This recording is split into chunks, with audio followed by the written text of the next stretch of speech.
Assalamualaikum warahmatullahi wabarakatuh. Shalom, salam sejahtera untuk kita semua. Om Swastiastu, Namo Buddhaya, salam kebajikan. Pada kesempatan ini, saya Gracia Febnasdi Realia Hulu dengan nomor induk mahasiswa C1C020053 dari kelas R009, Program Studi Akuntansi Fakultas Ekonomi dan Bisnis, Universitas Jambi. Pada kesempatan ini, saya akan mempresentasikan materi mengenai faktor-faktor keberlakuan pada penganggaran modal. Video presentasi ini saya buat untuk memenuhi tugas dari mata kuliah Akuntansi Keberlakuan yang diampu oleh dosen pengampu Bapak Dr. Wirmi Eka Putra, SEMSI, CIQNR, CSRS. Langsung saja ke pembahasan yang pertama, yaitu mengenai pengertian dari penyusunan anggaran modal. Penyusunan anggaran modal dapat didefinisikan sebagai proses mengalokasikan dana untuk proyek atau pembelian jangka panjang. Keputusan penyusunan anggaran modal dibuat ketika kebutuhan untuk itu muncul dan melibatkan jumlah uang yang relatif besar. Komitmen dana jangka panjang dan ketidakpastian yang disebabkan oleh panjangnya waktu yang terlibat dan kesulitan dalam mengestimasikan variabel-variabel pengambilan keputusan atau jumlah arus kas, penentuan waktu, dan seterusnya. Beberapa contoh dari proyek anggaran modal meliputi pembelian peralatan produksi yang tahan lama dan mahal, pembangunan fasilitas pabrik baru, atau pembentukan dan pengisian staf dari segmen perusahaan yang baru, seperti divisi yang dimaksudkan untuk menghasilkan dan memasarkan suatu lini produk baru. Karena melibatkan jumlah dana yang begitu besar, keputusan anggaran modal yang salah dapat mengakibatkan kebangkrutan, masalah-masalah arus kas yang sulit, atau paling tidak kegagalan untuk mengoptimalkan operasi perusahaan. Akibatnya, kebanyakan perusahaan melakukan pendekatan terhadap keputusan ini dengan serius dan terus-menerus mencari cara untuk memperbaiki proses penyusunan. Kemudian, ke pembahasan yang kedua, yaitu jenis dan pentingnya faktor-faktor keberlakuan dari penyusunan anggaran modal. Yang pertama itu masalah dalam mengidentifikasikan proyek potensial. Sebagaimana yang dapat dilihat, orang-orang yang terlibat dalam proses penyusunan anggaran harus memiliki kemampuan kreatif untuk mencari dan meneliti sejumlah proyek modal potensial yang tersedia bagi organisasi. Ketika proyek tersebut telah diidentifikasi atau yang bukanlah tugas yang mudah, maka proyek tersebut harus dispesifikasi atau didefinisikan dengan memadai sehingga proses pertimbangan dapat terjadi. Jika variabel keputusan penting tidak didefinisikan, maka pengambilan keputusan mengenai adopsi proyek potensial sebaiknya tidak dicoba. Adalah penting untuk memperhatikan bahwa selalu terdapat minat yang besar dalam mengevaluasi keberhasilan dari proyek yang dipilih. Kemudian yang kedua yaitu masalah prediksi yang disebabkan oleh perilaku manusia. Nah, perubahan keberhasilan dari suatu proyek sejalan dengan waktu sebaiknya dipertimbangkan dalam memprediksikan data untuk pengambilan keputusan dengan mempertimbangkan peningkatan kinerja dari karyawan yang terlibat dalam proyek tersebut. Proses pembelajaran ini dapat digambarkan dalam grafik perbaikan kinerja yang sering disebut dengan kurva pembelajaran. Nah, kurva ini akan berbeda untuk situasi yang berbeda, sehingga adalah penting bahwa mereka yang terlibat dalam proses penyusunan anggaran modal itu mengestimasikan dengan hati-hati kurva pembelajaran dari karyawan yang terlibat dalam suatu proyek. Nah, tingkat perputaran karyawan yang potensial juga harus dipertimbangkan ketika mengembangkan estimasi yang akurat dari biaya yang berkaitan dengan proyek tersebut. Kemudian yang ketiga yaitu masalah manajer dan ukuran kinerja jangka pendek. Nah, aspek keberlakuan lain dari prosedur seleksi proyek adalah bahwa metode peninjauan kinerja adalah tidak konsisten dengan metode seleksi proyek. Penilaian dan kompensasi kinerja cenderung bersifat jangka pendek, biasanya untuk tahun, kuartal, atau bulan lalu. Nah, dengan demikian fokus dari manajemen tingkat bawah dan sampai tingkat tertentu, manajemen tingkat menengah tentu saja akan berupa kinerja jangka pendek, yang seringkali diukur dengan tingkat pengembalian akuntansi. Proyek dengan kinerja yang tidak dimulai selama beberapa periode kurang menjadi perhatian manajer tingkat bawah. Manajemen puncak sebaiknya menyadari bias alami ini disebabkan oleh proses peninjauan kinerja. Kemudian yang keempat yaitu masalah yang disebabkan oleh identifikasi diri dengan proyek. Nah, dalam beberapa kasus, manajer dapat bertahan dalam posisi mereka tanpa dipromosikan atau ditransfer. Hal ini dapat menimbulkan kesulitan jika manajer mengidentifikasikan dirinya dengan proyek yang mereka pikirkan dan mereka mulai. Karena proyek umumnya diidentifikasikan dengan orang atau divisi tertentu.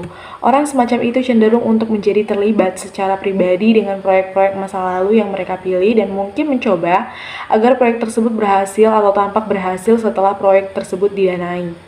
Kemudian manajemen puncak sebaiknya menyadari bahwa proses mencoba untuk membuat proyek yang buruk terlihat bagus dapat menyiksa bahkan manajer yang terbaik sekalipun.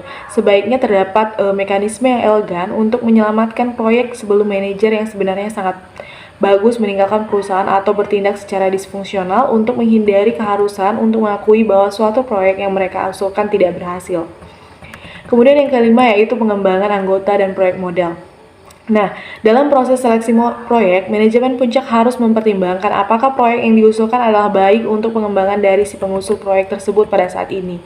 Di pihak lain, manajemen puncak dapat mendorong divisi untuk terlibat dalam proyek-proyek yang secara ekonomi tidak menarik, tetapi menawarkan manfaat pelatihan karyawan yang potensial di masa depan yang tidak dapat dikuantifikasi. Misalnya saja, proyek semacam itu dapat menimbulkan perbaikan yang potensial atas keterampilan karyawan, baik dalam fase seleksi maupun implementasi dari anggaran modal. Kemudian yang keenam yaitu penyusunan anggaran modal sebagai ritual. Nah, Beberapa ilmuwan keperilakuan menyarankan bahwa seluruh proses penyusunan anggaran modal adalah sebuah ritual. Mereka menyarankan bahwa hanya sedikit proyek yang diajukan oleh manajer tingkat bawah, kecuali jika usulan tersebut memiliki peluang yang bagus untuk disetujui. Terlalu banyak rasa malu dan hilang muka yang diidentifikasikan dengan proyek yang ditolak.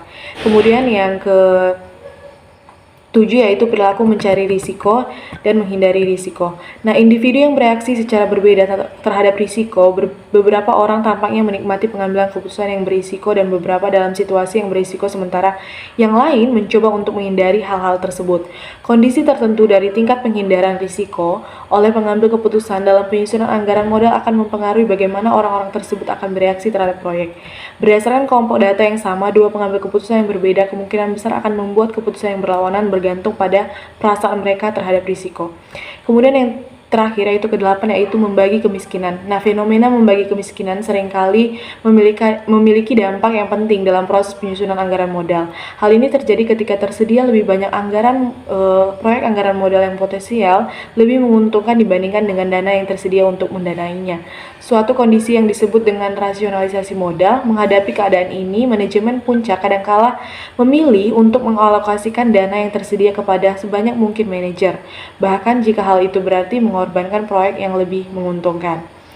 Selanjutnya kita akan membahas mengenai tampilan rasional.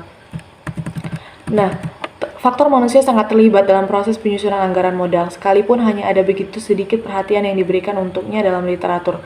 Dalam meninjau faktor-faktor ini, juga dicatat bahwa terdapat masalah-masalah yang ditimbulkan oleh kesulitan dalam mengidentifikasikan dan memilih proyek modal dan kebutuhan akan kreativitas dan penilaian manusia. Seseorang dapat mengatakan bahwa proses penyusunan anggaran memiliki tampak muka rasionalitas, terutama ketika model matematis yang rumit digunakan. Model matematis tersebut memberikan atmosfer kepastian logika dan ilmu pengetahuan. Tetapi yang mendasari proses pengambilan keputusan adalah faktor-faktor keperilakuan yang disebabkan dalam bab ini. Sayangnya para pengambil keputusan mungkin tidak ingin mengakui bahwa faktor-faktor manusia yang irasional mungkin menjadi faktor yang terpenting dalam penerimaan atau penolakan terhadap suatu proyek tertentu. Kemudian kita akan membahas mengenai saran-saran perbaikan yang dapat dilakukan untuk mengurangi pengaruh yang merugikan dari faktor-faktor keperilakuan manusia terhadap proses penyusunan anggaran modal adalah yang pertama yaitu adalah penting bahwa mereka yang terlibat dalam penyusunan anggaran modal menyadari faktor-faktor keperilakuan yang melekat pada proses tersebut. Kemudian lebih lanjut lagi disarankan agar audit pasca implementasi dilakukan terhadap proyek-proyek anggaran modal.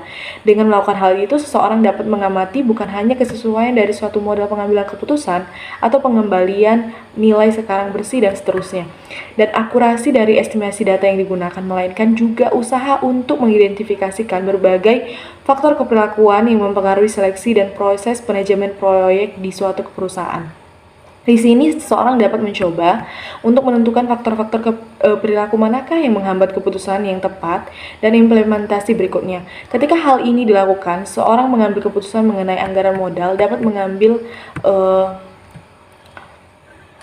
langkah-langkah untuk memperhitungkan faktor-faktor ini dalam proses seleksi dan implementasi. Dalam mengembangkan kesadaran akan faktor-faktor yang menghambat, manajemen sebaiknya membiasakan diri untuk menemukan kasus-kasus ritualisme dalam proses penyusunan anggaran dan mencatat apakah tingkat penghindaran risiko atau tingkat pencarian risiko dari manajer individual adalah konsisten dengan tujuan perusahaan secara keseluruhan. Baik, selanjutnya kita akan membahas mengenai jurnal penelitian terkait mengenai materi faktor-faktor keberlakuan pada penganggaran modal. Nah, jurnal penelitian yang saya ambil itu berjudul Analisis Aspek Keberlakuan dalam Proses Penganggaran, yaitu oleh Sindita Mardika dan Hijroh Rohyati. Nah, analisa dan pembahasannya itu mengenai tinjauan empiris aspek keberlakuan pada aspek penetapan tujuan, kemudian tinjauan empiris aspek keberlakuan pada proses implementasi penganggaran.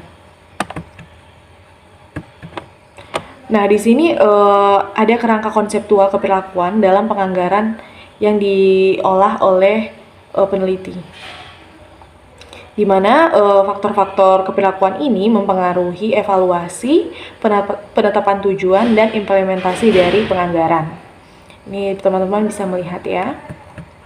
Selanjutnya, kesimpulan dari penelitian ini memetakan berbagai teori yang digunakan pada tiap tahap proses penganggaran dalam 4 kategori teori yang menyajikan dalam mind mapping. Kelompok teori tersebut meliputi teori ekonomi, teori perilaku organisasi, dan teori sosiologi.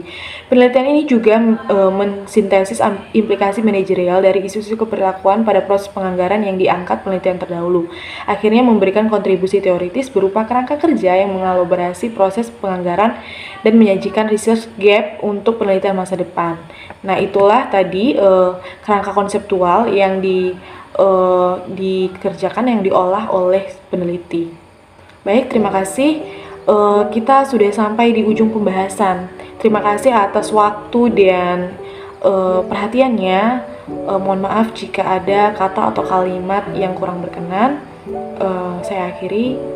Terima kasih.